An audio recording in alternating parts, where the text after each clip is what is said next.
कि आपको, क्योंकि जिन विषयों को मैं उठाने जा रहा हूं उनमें अगर आपको कुछ लगे कि ये आपसे संबंधित है, ऐसी ही कोई समस्या आप महसूस कर रहे हैं, ऐसी कोई चीज आपको दिखाई दे रही है, तो उस विषय में आप कुछ पूछ सकते हैं। मेरा जैसा अनुभव है, जितना जानता हूं मैं 20 वर्ष से करीब अध्ययन अध्यापन के कार्य में संलग्न हूं, इसलिए जो जानकारी है वो आपके साथ शेयर करना चाहूं।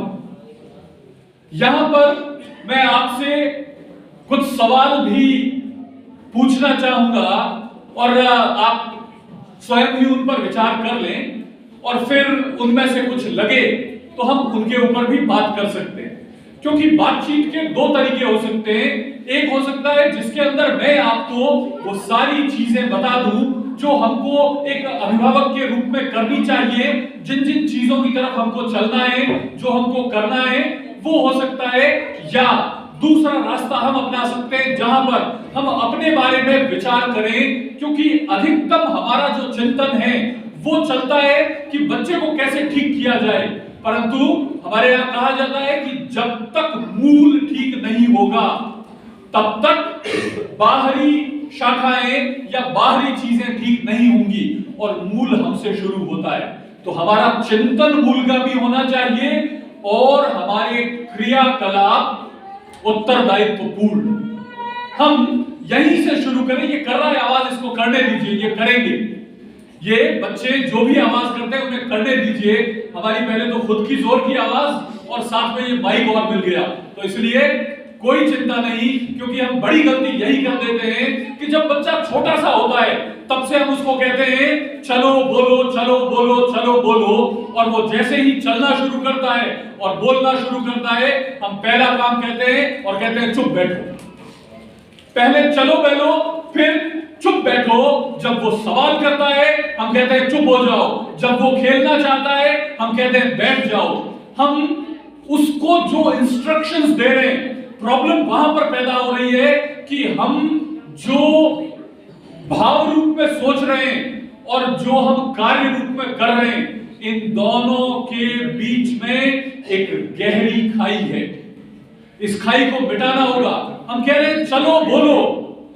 अगर कई बच्चे देरी से बोलना शुरू करते हैं तो माता पिता परेशान हो जाते हैं, डॉक्टर के पास दिखाने के लिए जाते हैं, पूछते हैं, मन्नतें मांगते हैं, और वही बोलने लग जाए तो कहते हैं कि चपर चपर चपर चपर बंद नहीं होती है तुम्हारी। हम चाहते क्या है? बुलवाना चाहते हैं या चुप रखना चाहते हैं? हमको पहले अपने बेसिक्स, अपने कंसेप्ट ठीक करने होंगे। जब तक ये ठीक नहीं होगा तब तक चीजें ठीक नहीं हो पाएंगी। 4 प्रमुख चीजें जिनके ऊपर हमको विचार करना है, जिनके ऊपर हम अभी बात करने वाले हैं। पहला शुरू होता है व्यक्ति से, दूसरा विचार, तीसरा व्यवहार और चौथा संस्कार। 90% लोग अपना 90% समय व्यक्ति के बारे में बात करने में लगा देते हैं। व्यक्ति ऐसा, व्यक्ति वैसा, परंतु व्यक्ति से आगे हमारे जीवन में अगर किसी भी तरीके का सकारात्मक परिवर्तन आता है, अगर किसी भी तरीके से हम जीवन में आगे बढ़ते हैं, अगर बच्चा जीवन में ऊपर उठता है, कुछ उपलब्धि हासिल करता है, तो उसके पीछे एक बहुत महत्वपूर्ण कारक होता है और वो होता है विचार का। एक विचार ही है जो हमारे जीवन को बनाता है। जब हम आदर्श विद्या मंदिर में आते हैं, हजारों दूसरे स्कूल भी हैं, पर हम आदर्श विद्या मंदिर में आते हैं तो हम एक विचार को भी साथ में अडॉप्ट करते हैं। हम उस विचार को जीते हैं। हम जानते हैं कि वो विचार एक सुसंस्कारित बालक बनाएगा, वो विचार आपको समरसतापूर्ण जीवन देगा, वो विचार आपको व्यापक फलक पर सोचने का मौका देगा, वो विचार आपके जीवन को उच्च आदर्शों से भर देगा, वो विचार आपको अनुप्राणित करेगा जहां पर देश प्रथम होगा, जहां पर समाज प्रथम होगा, जहां पर न सिर्फ मेरा बल्कि सबका उन्नयन प्रमुख होगा। तो हम व्यक्ति से आगे विचार पर जाएं, और जब व्यक्ति को देख लिया और उसके बाद विचार पर आ गए, तब हमें व्यवहार जानना है। क्योंकि दुनिया के मेले में जब जाएंगे तो वहां पर आपके विचार का कार्यान्वयन चाहिए। इस बच्चे की कंप्यूटर में रुचि है, अभिभावक ध्यान दें कि आगे इसको कंप्यूटर ठीक से सिखाएं। तो तीसरा आएगा व्यवहार, कि हम व्यवहार सीख सकें। जितना व्यवहार हमारा प्रासंगिक होगा और प्रायोगिक होगा, विचार ठीक से आ गया और अब हम व्यवहार ठीक से करने लगेंगे। और यहां तो ये तो पूरी पाठशाला है, ये तो संस्कारों की यूनिवर्सिटी है। यूनिवर्सिटी कॉलेज बनाने का तो हमारे पास सुझाव आ गया, परंतु ये संस्कारों की घुट्टी यहां पर जो दी जाती है, तो हम संस्कार, क्योंकि संस्कारों के बिना, संस्कारहीनता से लोगों ने बड़े बड़े पद प्रतिष्ठाएं पाई हैं, परंतु जितनी संघर्ष से वो सफलताएं पाई है, उनसे 4 गुनी रफ्तार से उन्हें खो भी दिया है। क्योंकि संस्कार हमारे जीवन का मूल आधार है, हमें उन संस्कारों के साथ चलना होगा। तो हम ये समझ पाए कि व्यक्ति, विचार, व्यवहार और संस्कार, ये 4 चीजें हैं। और हमने समय, संबंध, स्वास्थ्य और संतान खोकर संपत्ति पाई है। हमने समय, संबंध, स्वास्थ्य, संतान खोकर संपत्ति पाई है। समय किसी से पूछ लीजिए, टाइम नहीं है। संबंधों का हाल कैसा है हम जानते हैं। स्वास्थ्य, सभी लोगों की अपने अपने समय फिक्स हो रखे हैं। इतने बज गए कि लाओ गोली। पहले गोली लेना और देना दोनों ही बुरा माना जाता था, अब तो शरीर भी बॉर्डर की तरह हो गया है, 12 महीने गोलियां चलती रहती है। क्या हो गया? स्वास्थ्य भी खो दिया, संपत्ति खो दी और पाई तो सिर्फ बहुत थोड़ी सी संपत्ति। तो हम इस विषय पर भी विचार करें। मैं आपके सामने एक एक करके सूत्र छोड़ रहा हूं, आप उन्हें लें और उनमें से जो ठीक लगे उनके ऊपर हम परिचर्चा कर सकें। ये सच में संवाद हो, एक तरफा नहीं बल्कि 2 तरफा संवाद हो सके, तो इसको हम जाने। अब इसके बाद आते हैं कि कुछ एक प्रश्न हैं जो सभी लोग देखते हैं, जानते हैं। पेरेंटिंग एक बड़ा महत्वपूर्ण विषय है। किस तरीके से आप पेरेंटिंग करें। 2 तरीके की पेरेंटिंग है, एक है गुड पेरेंटिंग और दूसरी नॉट सो गुड पेरेंटिंग। एक तो बहुत अच्छी पेरेंटिंग, एक ठीक ठाक सी पेरेंटिंग। कहते हैं कि good parenting gives you headache. अच्छे से पेरेंटिंग करते हैं तो बच्चों से अधिकतम समय माताजी की कुश्ती ज्यादा होती है, वो ज्यादा समय उनके साथ बिताती हैं और शाम तक ऐसा लगता है जैसे पूरा हमको निचोड़ के रख दिया गया है, शक्ति नहीं बचती है। कई बार बच्चों को भी कहते हैं मैं तेरा हाथ जोड़ूं, थोड़ी देर शांति में बैठ जाओ। ऐसा हमको ऐसा लगता है कि बस अब पिताजी जिस दिन छुट्टी के दिन घर पे रहते हैं, उस दिन में 4-5 बार उनका पारा जो है वो थर्मामीटर तोड़ के निकल जाता है। मेरे को गुस्सा मत दिलाओ रे तुम, अब बहुत हो गया है। वो तो कोई हफ्ते में 1 दिन रहते हैं, पर फिर भी उनका पारा इस तरीके से बार बार हावी होता जाता है। वहां रोज डील करती है उनके साथ में। हम करते जाते हैं तो हमको कुछ सवाल ये भी जानना, इसलिए good parenting gives you headache but bad parenting gives you heart attack. अच्छी पेरेंटिंग करते हैं तो दुखी हो जाते हैं, परंतु खराब पेरेंटिंग करें तो न जाने क्या क्या हो जाते हैं। हमको जानना होगा कि इस संसार में कुछ भी मुफ्त नहीं है, हर चीज की कीमत चुकानी पड़ती है। आप कुछ अच्छा करेंगे तो उसकी भी कीमत चुकानी पड़ेगी, और आप कुछ ठीक ठाक नहीं करेंगे तो उसकी भी कीमत चुकानी पड़ेगी। हमको तय करना है कि हम किस तरह से कीमत चुकाने के लिए तैयार हैं। अब आते हैं पेरेंट्स के ऊपर। पेरेंट्स क्या कर रहे हैं? पेरेंट्स जो कर रहे हैं चीजें, उनके अंदर अधिकतम चीजें, क्योंकि हम अब मशीनी रूप से बहुत ही विकसित हो चुके हैं। मशीन है, लर्निंग है, ऑटोमेशन है, आर्टिफिशियल इंटेलिजेंस है, ये सारी चीजें अपने आप हो रही है। हमारा प्रयास, हम जो कोशिश करते हैं वो कम से कम होती जा रही है, चीजें अपने आप हो रही हैं। और इसमें दो चीजें, हो सकता है कुछ ठीक ठाक नहीं लगे, परंतु मेरा प्रयास यह है कि आपको वो सब जानने को मिले जो आज की दुनिया में बहुत महत्वपूर्ण है और जो एक बहुत महत्वपूर्ण रोल प्ले कर रहा है, हमको वो जानने को मिले। हम लोग यहां पर भेजते हैं, यहां पर टीचर्स हैं। बच्चा जब घर पर आता है तब उसको वापस से टीचर नहीं चाहिए होता है, उसको वहां पर माता पिता चाहिए होते हैं। गहराई का ये वाक्य है, गहराई से ही समझें कि हम यहां भेजते हैं तब यहां उन्हें टीचर मिलते हैं। जब वो घर पहुंचे तो उसको टीचर नहीं, माता पिता चाहिए होते हैं।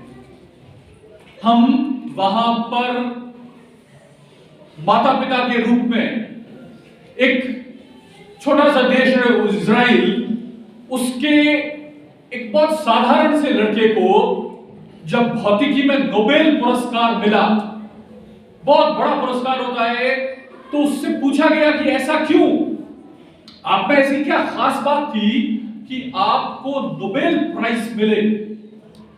तो उन्होंने कहा कि इस सब के पीछे मेरी मां का योगदान था। तो उन्होंने कहा आपकी मां तो बहुत ज्यादा पढ़ी लिखी नहीं थी, फिर उसका योगदान कैसे हुआ। और उन्होंने कहा कि मैं जब स्कूल से घर पहुंचता था तो सारे बच्चों की माएं पूछती है, डायरी दिखा, क्या होमवर्क मिला, क्या काम किया, लड़ाई झगड़ा तो नहीं किया, कपड़े इतने गंदे कैसे करके लाया, टिफिन पूरा फिनिश किया कि नहीं किया। पर मेरी मां मुझसे सेटल डाउन होते ही सिर्फ एक ही सवाल करती थी, और वो मुझसे पूछती थी कि क्या आज तुमने कुछ नया सीखा, क्या आज तुमने कुछ नया सीखा। जब नए नए शुरुआती दिन थे तो मैं उनको कुछ न कुछ बात बता ही देता था, आज ये सीखा, आज वो सीखा। पर मेरी मां ने तो इसको एक अपना परमानेंट वाक्य बना लिया। स्कूल से घर आया, सेटल डाउन हुआ, और वो मुझसे पूछती, बेटा जी आज आपने क्या नया सीखा। अभी 2-4 दिन तो मैंने मां को बुद्धू बनाने की कोशिश की, कोई इधर उधर की चीज बता दी, फिर अगले दिन, अपने यहां कहते हैं ना, नित बुरी होती है, रोज पूछना आज तुमने क्या नया सीखा। और फिर मुझे मां के इस सवाल का जवाब देने के लिए अपनी उत्सुकता को बढ़ाना पड़ा, जानना पड़ा, देखना पड़ा, चीजें नई कैसे आए। मैंने कक्षा में सवाल करने शुरू किए, मैंने चीजों को जितना समझाया पढ़ाया जाता है उसके बाहर भी देखना शुरू किया। और मैं एक बहुत एवरेज स्टूडेंट था, पर क्या नया सीखा। इस एक भाव को मैं पकड़ के चलता रहा और आज विश्व को प्रभावित करने वाली खोज करने में सफल रहा। यानी आपका एक सवाल आप जो रोज पूछते हैं वो कितना महत्वपूर्ण हो सकता है, आप उसका अंदाजा लगाएं। तो हमें घर पर आते ही टीचर नहीं होना है, हमको माता पिता होना है। क्योंकि टीचर्स तो फिर भी रिप्लेस किए जा सकते हैं, माता पिता रिप्लेस नहीं किए जा सकते, वो ही रहते हैं। और अगर आप उनको वो उपलब्ध नहीं करवाएंगे तो बहुत सारी साइकोलॉजिकल प्रॉब्लम्स होती हैं।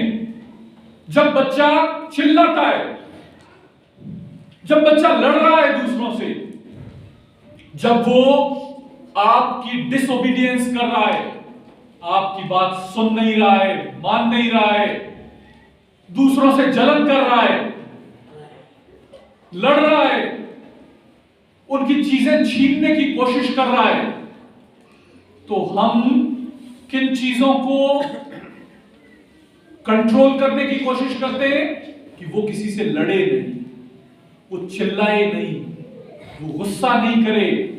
पर आप समझिए कि ये बीमारी नहीं है, ये लक्षण है। बीमारी अकेलापन है, बीमारी उसको कोई सुन नहीं रहा है, वो अकेला महसूस कर रहा है। उस गहराई तक जब तक हम नहीं जा पाएंगे किसी भी कारण से, और आज की हमारी पेरेंटिंग का ये एक बड़ी प्रॉब्लम हो गई है। पहले हुआ करता था, एक होता था पर्सनल स्पेस और एक होता है शेयर्ड स्पेस। आज हमने परिवारों में पर्सनल स्पेस बना दिया। दो बच्चे, एक खिलौना तुम्हारे लिए, एक खिलौना तुम्हारे लिए, क्योंकि हमको क्या नहीं चाहिए, हमको किचकिच नहीं चाहिए, हमको झंझट नहीं चाहिए, हमको लड़ाई नहीं चाहिए। पर आज बच्चे चीजें शेयर करना भूल गए। हम सब लोग उस उम्र से और उसके आसपास की उम्र से होंगे जब हमने अपने जीवन के 20, 25, 30 साल तक भाई भाई हैं तो कभी एक भाई ने कपड़े पहन लिए और कभी दूसरे ने पहन लिए। मेरे पैंट शर्ट की अलमारी अलग और दूसरे की अलग का कोई सिस्टम, कोई कंसेप्ट ही नहीं था। आज छोटे से बच्चों में भी शेयरिंग नहीं होती है। हमको ये समझना है कि शेयरिंग आपको सिखाती है, शेयरिंग हमको जीवन में कॉम्प्रोमाइज करना सिखाती है, और जीवन एक ऐसा है जिसके अंदर कॉम्प्रोमाइजेस होते हैं, हमको कॉम्प्रोमाइजेस करने पड़ते हैं, हम ये सिखा पाए। फिर हम समझें कि दो चीजें हैं। जिसको मिलता है पुरस्कार, ध्यान से सुनिएगा, जिसको मिलता है पुरस्कार दोहराया जाता है वही व्यवहार बार बार। The action which is rewarded is repeated time and again. जिस भी व्यवहार को पुरस्कार मिलता है वो व्यवहार बार बार दोहराया जाता है। अगर बच्चे अच्छा कर रहे हैं, बढ़िया कर रहे हैं, सीख रहे हैं, अपने आप को प्रूव कर रहे हैं, तो आप उनको पुरस्कार दीजिए, उनकी पीठ ठोकिए, उनका हौसला बढ़ाइए, उनको आगे बढ़ने के लिए प्रेरित कीजिए। क्योंकि अगर वो अच्छा कर रहे हैं, बेहतर कर रहे हैं, आगे बढ़ रहे हैं, और फिर भी आपकी तरफ से अगर उन्हें प्रोत्साहन नहीं मिलेगा तो वो व्यवहार दोबारा दोहराया नहीं जाएगा। आपको जिस व्यवहार को बढ़ाना हो, आगे बढ़ाना हो, उसके लिए रिवॉर्ड देना पड़ता है। एक किताब है और पेरेंटिंग की दुनिया की बहुत प्रसिद्ध किताब है, उसका नाम है learn how to slap your child. Slap माने होता है चाटा मारना, थप्पड़ लगाना। बच्चे को चाटा कैसे लगाए? अभी किसी को भी कहेंगे तो वो कहेगा कि इसमें क्या नई बात बता रहे हो, ये तो हमको सबको आता ही है। पर वो क्या कहते हैं? वो कहते हैं, स्लैप की स्पेलिंग बताते हैं, SLAP, selective, logical. A stands for award and P stands for punishment. आप बच्चे को जो भी अवार्ड देते हैं, इनाम देते हैं, और जो पनिशमेंट देते हैं वो लॉजिकल होना चाहिए। लॉजिक, क्योंकि आज मेरा मन अच्छा है इसलिए तुम जो भी करो उधम बचा रहे हो, शाबाश शाबाश शाबाश। मेरा मूड खराब है, तुम पढ़ाई कर रहे हो, मैंने चाटा लगा दिया। बच्चे आपके इस व्यवहार को समझ नहीं पाते हैं। बच्चे नहीं समझते हैं कि पिताजी का मूड खराब है, उसको लगता है कि मैं तो ठीक काम कर रहा था और मुझे चाटा पड़ गया। और बच्चा समझता है कि मैं तो दुनिया भर का उत्पात कर रहा था और मेरे को शाबाशी मिल गई। कंफ्यूजन क्रिएट करता है। Don't do this. आप अपने व्यवहार से, आप अपने मूड के हिसाब से पेरेंटिंग नहीं कर सकते। आपको parenting is not a part time job, it is a full time thing. पूरा वक्त करना पड़ता है। ऐसे नहीं कि जैसे जब हमारा मन हुआ वैसा हमने कर लिया, ऐसा नहीं चल सकता पेरेंटिंग में। आपको प्रोत्साहन देना पड़ेगा, उनका उत्साह बढ़ाना पड़ेगा। एक व्यक्ति ने अपने बच्चे से पूछा कि बताओ 9 का पहाड़ा। उनका दोस्त पास बैठा था, तो उसने कहा बताओ बच्चे 9 8 सा। तो उसने कहा 22। 9 थे, तो उसने कहा 22। उसने कहा शाबाश, और उसको एक चॉकलेट दी। पास बैठा था उस व्यक्ति ने कहा कि क्या कर रहे हो आप, 9 थे तो 72 होना चाहिए, आपने इसको चॉकलेट भी दी। उसने कहा 3 दिन पहले तो ये 9 थे पूछने पर 10 ही बता रहा था।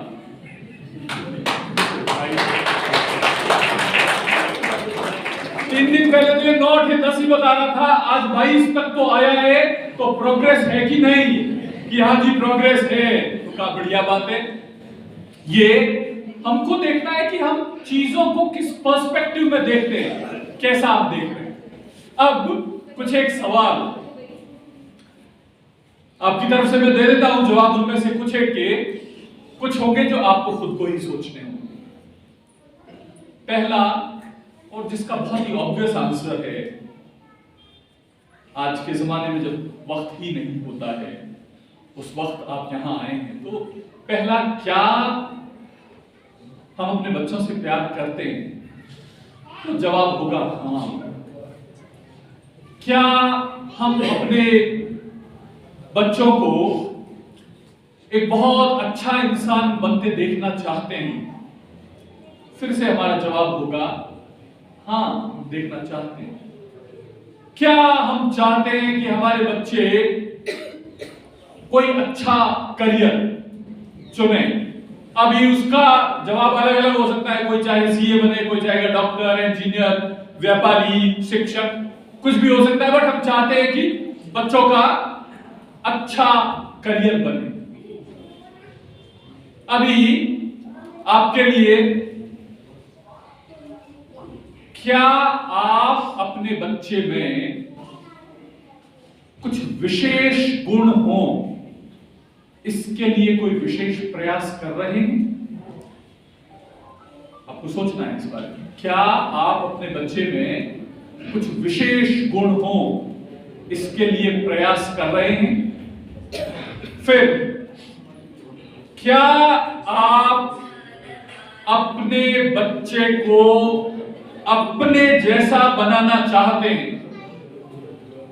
क्या आप अपने बच्चे को अपने जैसा बनाना चाहते हैं?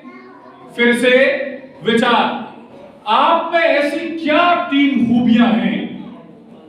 आप में ऐसी क्या 3 खूबियां हैं जो आप अपने बच्चे में, मैं जब बच्चा कहता हूं तो बच्चा बच्ची इंक्लूडेड है, आप अपने बच्चे में देखना चाहते हैं?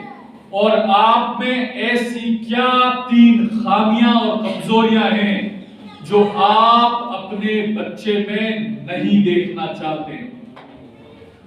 अगर इस वर्कशीट पर आप थोड़ा सा काम कर लेंगे कि आप क्या हैं, बच्चे को क्या बनाना चाहते हैं। हम सब लोग बच्चों को अच्छा बनाना चाहते हैं, पर क्या हम उनके लिए एग्जाम्पल सेट कर पा रहे हैं? क्या हर बच्चे के लिए उसके माता पिता सबसे बड़े रोल मॉडल होते हैं, वो उनकी तरह बनना चाहता है।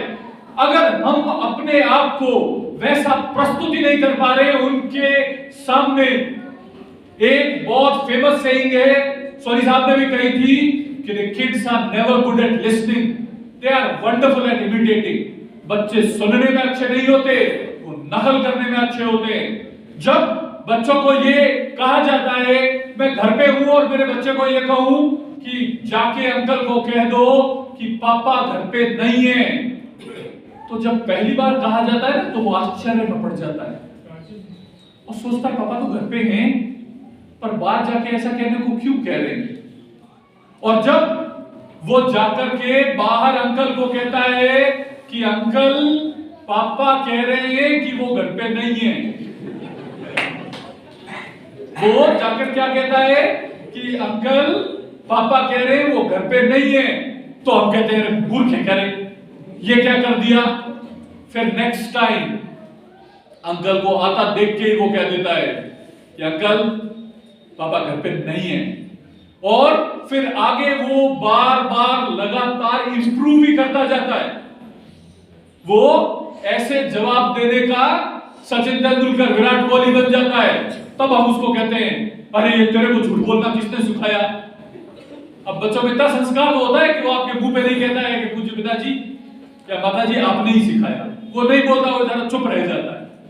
Who started this all? कहां से शुरू हुआ? हमने शुरू किया। बच्चा देखने में बहुत अच्छा होता है और वो फॉलो करता है, इमिटेट करता है। माता पिता बच्चे के दुनिया देखने का पहला चश्मा होते हैं। आपके चश्मे से वो दुनिया देखता है। वो देखता है कि आप किस तरीके के व्यवहार करते हैं, आप किस तरीके से बातचीत करते हैं, आप लोगों के प्रति किस तरीके से उद्गार व्यक्त करते हैं। अगर आप उनको सिखाते हैं, आप बच्चे को दीजिए चीजें। आज के जमाने में माता पिता का बड़ा घमंड भरा स्टेटमेंट है कि मैं अपने बच्चे को वो सब कुछ दूंगा जो मुझे कभी नहीं मिला। बढ़िया बात है, पर सोचिए कि क्या आप उसके अंदर एक बिना मतलब का सेंस ऑफ सुपीरियरिटी नहीं पैदा कर रहे हैं? क्या आप उसके अंदर अनग्रेटफुलनेस नहीं पैदा कर रहे हैं, जहां मुझे कोई भी चीज बिना किसी गहरे प्रयास के मिल रही है क्योंकि मैं अपने माता पिता का एक या दो संतान है, मेरे पिताजी चाहते हैं, मेरी माताजी चाहती हैं कि मुझको ये मिले वो मिले। हम उनको कब सिखाएंगे कि आपको समाज में जाना होता है, आपको शेयर करना होता है, आपको केयर करना होता है। बच्चे को जन्मदिन पर उसकी पसंद का खिलौना दिलाइए, कोई मनाही नहीं है, आप जैसा चाहते हैं वैसा दिलाइए, पर उससे पहले उसको बताइए कि आपको नया खिलौना लेने से पहले आपको जाना पड़ेगा किसी ऑर्फनेज में, किसी ऐसी बस्ती में जहां पर लोगों को जरूरत है। आपके पास जो पीछे पड़े हुए पुराने खिलौने हैं, आपके कपड़े हैं, जिन चीजों को आप इस्तेमाल नहीं कर रहे हैं, आप उन्हें दीजिए, देना सिखाइए।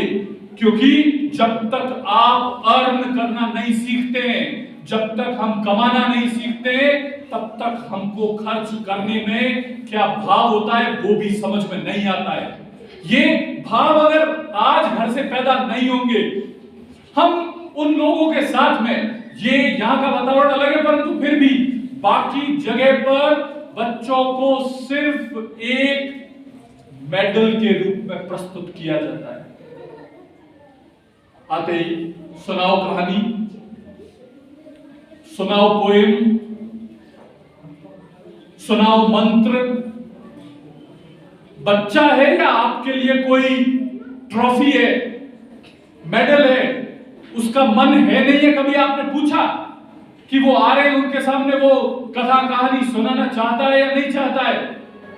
क्योंकि हमारे बच्चे ने याद कर लिया है, कोई मुश्किल चीज याद कर ली है, उसने अंग्रेजी में 4 फिक्रे याद कर लिए और हम लाके कह देते हैं लो बेटा स्टार्ट, बटन ऑन, सुनाइए। कैसा कर रहे हैं हम?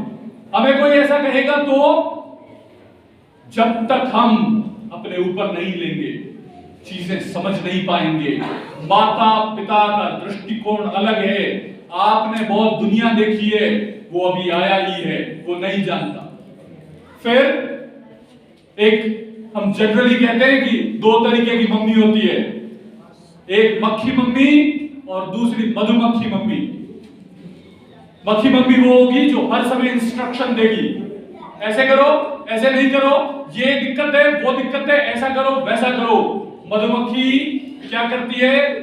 फूलों के परागकण चुनती है। वो मम्मी जो होगी वो क्या करेगी? वो आपको ले जाएगी और अच्छी चीजें बताएगी। अच्छी चीजों पर प्रोत्साहन देगी, बच्चे की अच्छी चीजें देखेगी। बाकी मम्मी कहेगी ये कभी पढ़ता ही नहीं है, टिक के बैठता ही नहीं है, जब देखो शरारत करता रहता है, होमवर्क पूरा नहीं करता है, खेल ही खेलता रहता है। पर आपको देखना है कि आपको कैसी मम्मी बनना है। क्या आप चाहते हैं उसको बेहतर माहौल देना, तो आपको उसे प्रोत्साहन देना होगा। बच्चे को किस तरीके से हम बेहतर बनाएं, ये करने के लिए हमको उन्हें आज ही तैयार करना होता है। आप इसको कल के लिए, परसों के लिए नहीं छोड़ सकते। फिर एक बहुत बड़ी आज के समाज की समस्या है, और 2-3 आंकड़ों से बता देता हूं, आपको उसकी भयावहता पता चल जाएगी। संयुक्त राज्य अमेरिका दुनिया के सबसे समृद्धिशाली देशों में से एक है, और वहां पर साल 1970-72 तक करीब 70% परिवार एक साथ होते थे। यानी परिवार होते थे, माता पिता और बच्चे, वो साथ रहते थे, 70% होते थे। 2020 तक आते आते उनकी संख्या 70% साथ रहते थे, 20% साथ रह रहे। परिवार बिखर गए। क्यों? क्योंकि वहां पर एक नई क्रांति आई, जिस क्रांति ने अब हमारे देश को चपेट में लेना शुरू किया है, और वो था खाना बाहर से मंगवाना। आज जोमेटो है, स्विगी है, और लोकल प्लेटफॉर्म्स हैं जहां से खाना आ रहा है। सिर्फ जिन घरों में बेडरूम और ड्राइंग रूम होते हैं, किचन नहीं होता है, वो संपूर्ण घर नहीं होता है। वहां पर आज स्थिति यह है कि 38% बच्चे जो पैदा हो रहे हैं वो अविवाहित माओं से होते हैं, और उनमें से 19-20% स्कूल गोइंग गर्ल्स होती है। परिवार बिखर गए हैं, समाज का ढांचा चरमरा रहा है। क्या हुआ? सिर्फ भोजन से शुरू हुआ। पहले बाहर से खाना आना, फिर बाहर खाना खाने जाना। खाइए, पर हर चीज का हमको उसके प्रभाव का समग्र आकलन करना होगा। अगर हम चीजों का समग्र आकलन नहीं कर पाएंगे तो बाद में हमारे पास पछताने के सिवा कुछ भी नहीं लगेगा। आज लगता है बहुत आसान कि फोन में 2 बटन घुमाए और खाना आ गया, पर हम जानते हैं कि भोजन में भाव प्रमुख है। भोजन में भाव प्रमुख है। अगर भाव नहीं हो तो भोजन कभी भी अच्छा नहीं हो सकता। हम ये समझ जाएं कि ये हमारे लिए सबसे महत्वपूर्ण है। अब हम आते हैं एक और महत्वपूर्ण विषय पर, जिसको जानना जरूरी है, जिसको समझना जरूरी है, और वो है कि हमको डेवलपमेंट कैसे करना है। और हमें डेवलपमेंट ऐसे करना है जिसके अंदर बच्चे स्कूल्स में जाते हैं, पढ़ते हैं, आपने देखा होगा उनको गणित पढ़ाई जाती है, ज्यामिति पढ़ाई जाती है, और उसके अंदर वो क्या सीखते हैं? उनको सिखाया जाता है त्रिकोण, चतुष्कोण, पंचकोण, षटकोण, सप्तकोण, दीर्घकोण, काटकोण, परंतु एक सबसे महत्वपूर्ण जो कोण है वो मिस हो जाता है, और उसको कहते हैं दृष्टिकोण। जब तक हम अपने बच्चों में जीवन के लिए दृष्टिकोण नहीं पैदा करेंगे, जीवन जीना कैसे है, क्या सिर्फ पढ़ लिख लेना, नौकरी धंधा लग जाना और अपने आप को या परिवार की फीडिंग कर देना, क्या यही जीवन है या इससे इतर भी जीवन है? क्या धर्म हमारे जीवन को परिपूर्ण बनाता है या नहीं? अगर हम इन चीजों को भी समझा पाए, जीवन में सकारात्मकता कितनी महत्वपूर्ण है।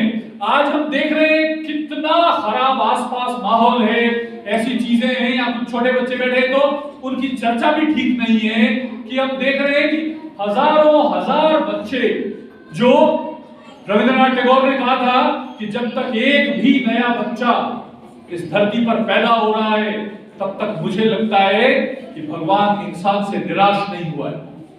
यानी प्रत्येक बालक आशा की किरण लेकर आता है, पर ऐसी हजारों आशा की किरणें कहीं कोटा के नाम पर और कहीं किसी और नाम पर कंपटीशन में पड़ रहे, वो जो नहीं होना चाहते वो बनने के प्रयास में, किसी और के सपनों को जीने के प्रयास में अपना जीवन गंवा रहे हैं।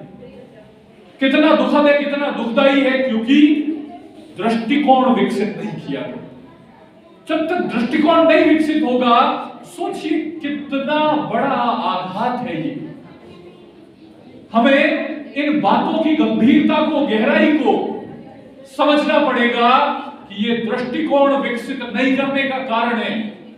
हमको उनको समझाना पड़ेगा कि ये दुनिया है जहां पर बहुत सारी चीजें ऐसी होती है जो हमारे कंट्रोल के बाहर होती हैं, और यहीं पर हमको सिखाया जाता है कि वो ऊपर वाले की मर्जी है, वो प्रभु है, उसकी इच्छा है और चीजें बेहतरी के लिए होती हैं। और ये बात आपसे बेहतर पास बैठकर, उनके कंधे पर हाथ रखकर, उनको गले से लगाकर जो आप बता सकते हैं, दूसरा कोई नहीं बता सकता, कोई भी नहीं बता सकता, क्योंकि आपकी बात जैसा असर करेगी वैसा कहीं नहीं करेगी।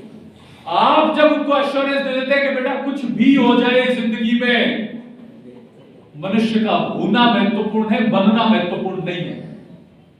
रहोगे तो बन तो कुछ और भी जाओगे, और जरूरी नहीं है कि सभी लोग कुछ ना कुछ ऐसा बने तो ही जीवन की सार्थकता है। नहीं, हमने देखा है ना जीवन की सार्थकता किन किन तरह से हो सकती है। तो हम जब इन बातों को समझ पाएंगे तब हम कर पाएंगे। और हमको समझना है कि हम क्या कर रहे हैं, हम हिस्ट्री पढ़ रहे हैं, हम हिस्ट्री रटना सिखा रहे हैं, हम हिस्ट्री रचना नहीं सिखा रहे हैं। जब बच्चों को आप विंग्स दीजिए कि आसमान खुला है, तो बुढ़ो हम तुम्हारे साथ खड़े हैं, हम तुम्हारी रक्षा करेंगे, परंतु अपने आप करके देखो, इस जीवन समर में उतर कर देखो, आगे बढ़कर देखो, अपने काम को, अपने पैशन को, जो आपको पसंद है, जो आपको अच्छा लगता है, जो आपके भीतर से आता है, जिसके लिए आपका मन चाहता है, जो समाज चाहता है, जिस चीजों की परवाह है लोगों को, जिन चीजों को लोग सीखना चाहते हैं, जो आपको आता है, जो समाज चाहता है और जो आपके मन के भीतर तक भाता है, वही है जो सफलता दिलाता है। तो क्या हम अपने बच्चों को सफलता के लिए दुखी होकर ही सफलता प्राप्त करनी है, या हम खुश होकर भी सफलता प्राप्त कर सकते हैं? क्या हम अपने आप को बेहतर से बेहतरीन की यात्रा पर ले जाने के लिए तैयार नहीं कर सकते? क्या हम उनके साथ कभी न हिलने वाले एक मजबूत स्तंभ की तरह नहीं खड़े रह सकते? क्या हर समय सलाह देना ही महत्वपूर्ण है? क्या हर समय जो हम कहें वही माना जाना महत्वपूर्ण है, या उनके विचार को, उनकी इच्छा को, उनके सोचे गए सपनों को पूरा करने में अगर हम योगदान दे पाए तो एक सच्चे अभिभावक के गुण होंगे। हमारे यहाँ कहा जाता है, भगवान कृष्ण ने गीता में कहा था, योगम कर्मसु कौशलम, यानी कुशलता पूर्वक जो भी कार्य किया जाए वही योग है। वो कहते हैं निमित्त मात्र भव संभव साचिन। जब आप अपने आप को किसी एक निमित्त के लिए, किसी एक कार्य के लिए जब आप धनुष बन जाएंगे, तो आपका बालक जरूर ही शर से संधान करेगा, वो अर्जुन का तीर बनेगा, जो गंगा भी निकालेगा और अरिदल का दमन भी करेगा। हमको जानना है कि हम अपनी भूमिका पहचाने, उनके लिए जितना एडेप्टिव, जितना फ्लेक्सिबल, जितना लचीला आप रुख अपनाएंगे, उतना ही उनके और आपके जीवन को बेहतर से बेहतरीन बनाते जाएंगे। हमको उनके अंदर कितनी तरीके की चीजें पैदा करनी है, उनको आर्ट सिखाना है, उनको लिटरेचर सिखाना है, उनको जीवन सिखाना है। हम साइंस पढ़ा रहे हैं पर आर्ट ऑफ लिविंग नहीं पढ़ा रहे हैं। जीना कैसे है, विज्ञान सीख रहे हैं पर जीने की कला भूल रहे हैं। हमको इन सब चीजों को एक के बाद एक सिखाना है। आज का नया जमाना है जहां तकनीकी अपना इस्तेमाल कर रही है, पर इन सब चीजों के बावजूद भी सबसे महत्वपूर्ण जो रहेगा वो मनुष्य का दिमाग ही रहेगा। एक 6 साल तक का बच्चा जो होता है वो एक दिन में 300 सवाल पूछता है, और आपके हमारी तरह जो बड़ा हो जाता है वो दिन में 10 सवाल भी नहीं पूछता है। एक 4 साल तक का बच्चा होता है, वो एक दिन में 450 बार मुस्कुराता है, हंसता है। हम जो बड़े हो गए हैं वो हम दिन में 12 बार भी नहीं मुस्कुराते। 13वीं बार का मौका है तो भी सोचते रह जाते हैं। मुस्कुरा सकते हैं, हम इतने भी गंभीर ना हो जाएं कि हम बिल्कुल गंभीर प्रतिकृति दिखने लग जाएं। जीवन में सहज रहें, सरल रहें, क्योंकि हम जीवन में धनवान बने, विद्यावान बने, गुणवान बने, लेकिन श्रद्धावान नहीं बने तो किसी काम का नहीं रहेगा। हमें जीवन में 3 चीजें हैं जो चाहिए ही चाहिए। पहला है विश्वास। हर एक श्वास भी विश्वास से चलती है। विश्वास हो हमें अपने आप पर और अपनी संतति पर। दूसरा विचार, हम निरंतर विचार करते रहें और क्या अच्छा किया जा सकता है उसके बारे में विचार करें। तो विश्वास और विचार ये जीवन रूपी रथ के 2 पहिए हैं। विश्वासहीन विचार और विचारहीन विश्वास, ये दोनों ही बहुत खतरनाक है। इन दोनों को बीच में जोड़ने वाली एक धुरी है जिसका नाम है विवेक। तो विचार और विश्वास को विवेक जोड़ता है। तुलसीदास जी ने कहा था, बिनु सत्संग विवेक न होई, राम कृपा बिनु सुलभ न सोई। जब तक आप अच्छी संगति नहीं करेंगे तब तक आपके भीतर विवेक का जागरण नहीं होगा। और अच्छी संगति क्या है? अच्छी संगति है अच्छे लोगों के साथ बैठना, अच्छा पढ़ना, अच्छा सोचना, अच्छा बोलना। और यहां से आता है आखिरी पॉइंट, जो कि आज बन गया है हमारा सबसे बड़ा दुश्मन, हमारी जेब में पड़ा है, उसका नाम है मोबाइल। इस मोबाइल ने आपसी संबंधों को निगल लिया है, खा गया है ये आपसी संबंधों को, बच्चों की क्रिएटिविटी को खा गया है। और इसकी सबसे बड़ी समस्या ये है कि बच्चों को छुड़वाने से पहले हमको छोड़ना होगा। मैं अपना फेसबुक देखते हुए बच्चों को कहता हूं, तू फोन रखेगा कि नहीं रखेगा, अब तेरा विचार क्या है? बच्चे सुनने में अच्छे नहीं होते, वो देखकर आपको फॉलो करने में अच्छे होते हैं। अगर आपको उनको फॉलो करवाना है तो पहले, अंग्रेजी में कहते हैं चैरिटी बिगिंस एट होम। हर अच्छे काम की शुरुआत स्वयं से होती है। जब तक आप स्वयं कुछ अच्छा करने के लिए तैयार नहीं हैं, जब तक आप सैक्रिफाइसेस करने के लिए तैयार नहीं हैं, आप अगर अपना फोन नहीं छोड़ सकते हैं, कितना भी बड़े से बड़ा बिजनेस हो, कितना भी जरूरी काम हो, आप अगर चाहें तो ऐसा कर सकते हैं। तय हमें करना है कि क्या हम अपने बच्चे के भविष्य के लिए, मैंने आपसे शुरू में कहा था कि 2 तरीके की पेरेंटिंग है। एक होती है जो पेरेंटिंग पेन लेती है, और दूसरी पेरेंटिंग है जो पेन सहन करती है। आप पेन लेने के लिए तैयार हैं क्या? क्या आप अपनी आदतों में, अपने विचारों में, अपने कामों में परिवर्तन लाने के लिए तैयार हैं?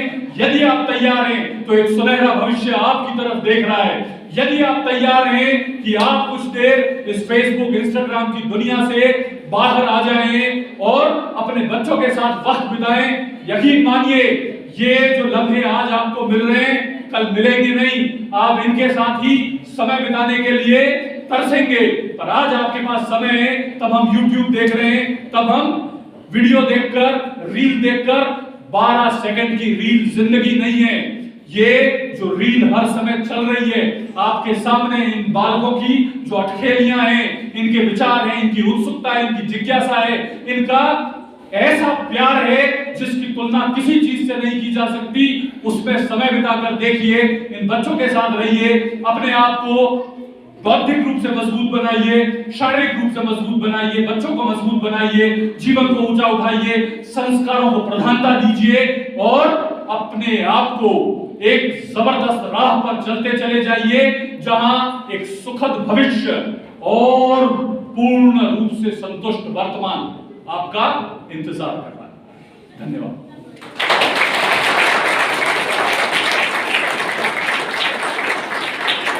यदि आप कुछ भी पूछना चाहें तो स्वागत।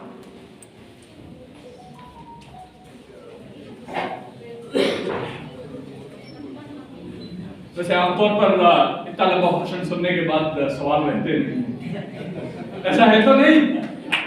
नहीं, एक दो लोगों ने बजाई ताली बनाई, बाकी सबको बात जम गई थी।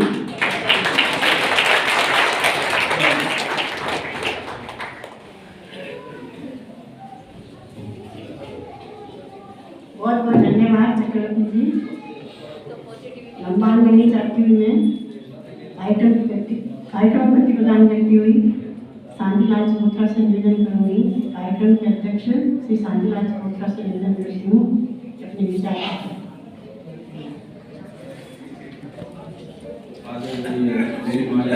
सारी बातें कहती आपकी बाकी राय नहीं, ना ही आपके लिए सुनने की कुछ बाकी रह गया। वैसे एक बात कहना चाहूँगा, हमारी कोतरा सीनियर सेकेंडरी स्कूल है वो संभाग की सबसे बड़ी गर्ल्स स्कूल है, लेकिन कॉलेज भी है, लेकिन जो संस्कार हम यहाँ देते हैं, यहाँ की समिति को, यहाँ के शिक्षकों को बहुत बहुत धन्यवाद देता हूँ। बहुत धन्यवाद करते हैं। इधर एक साउथ से की तो वहाँ एक चीज़ है कि टाइम की पंक्चुअलिटी। एक बार हमारे यहाँ प्रोग्राम था और राज्यपाल महोदय 15 मिनट लेट आए तो उनको गेट पे इंतजार करना पड़ा और विद परमिशन लेके अंदर आए। यानी टाइम की पंक्चुअलिटी और अनुशासन, ये दो चीज़ें मैंने साउथ में देखी और वही चीज़ें यहाँ भी देखने को मिल रही है, तो उसके लिए भी बहुत बहुत आपका धन्यवाद की बात है। और जैसा कि श्रीमानी जी ने कहा, आजकल बच्चे माँ बाप से ज़्यादा मोबाइल से सीखते हैं, तो ये बीमारी है। हालांकि हम बच्चों को बहुत कहते हैं, कॉलेज में भी कहते हैं, लेकिन वो इस तरह से छिपा के लाते हैं कि आप सोच भी नहीं सकते। मतलब किताब में छिपा के ले आएंगे, कुछ भी करेंगे। हमने सोचा कि मोबाइल का वो लगा दें ताकि मोबाइल चालू